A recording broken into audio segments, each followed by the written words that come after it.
So I think it would be a fair assumption to make that most of you, if not all of you, understand what the concept of Wi-Fi is. And it's just about everywhere in today's age. It's at home, it's at school, it's in the malls, it's just about everywhere you go. But what is it, and how does it work? Well, Wi-Fi was first introduced in 1971 as a way to transmit data without having any cables connected, or wirelessly. And in 1997, it got the name Wi-Fi. However, a lot of people assume that Wi-Fi stands for wireless fidelity, but in reality, there is no name for it. It's just Wi-Fi. And if anything, the proper terminology is wireless networking. So how does Wi-Fi work?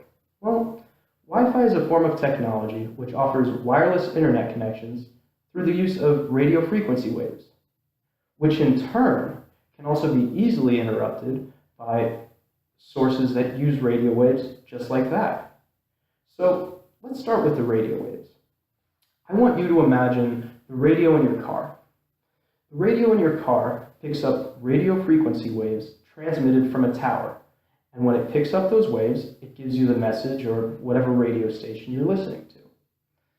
Now, however, Wi-Fi in turn receives messages, or those waves, just like your car radio, but in turn sends messages back so it can transfer data from one source to another.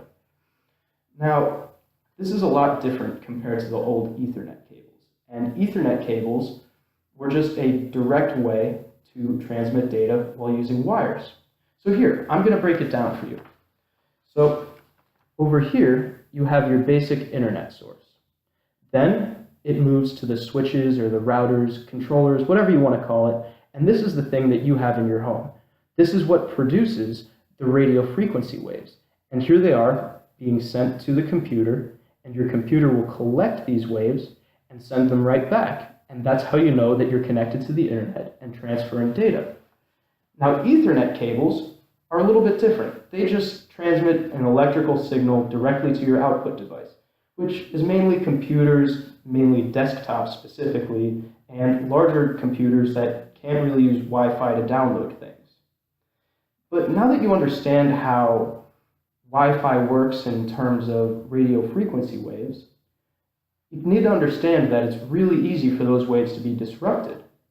So, because they use radio waves, there are also other sources of technology that use the same exact radio waves that are in the air. So, all radio waves must travel through the air in order to work, which means that the waves can easily interfere.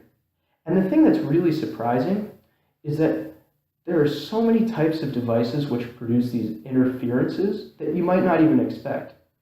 So, for example, you have your Bluetooth devices, which can be headphones, earbud, or the things in your car. Then you have surprising things, like your RC cars. I mean, I couldn't imagine a little toy getting in the way of messing up my Wi-Fi connection. And the biggest one of all, which is probably the most surprising, are microwaves. Microwaves produce the largest interference of any other device, and it's one of the most common household appliances.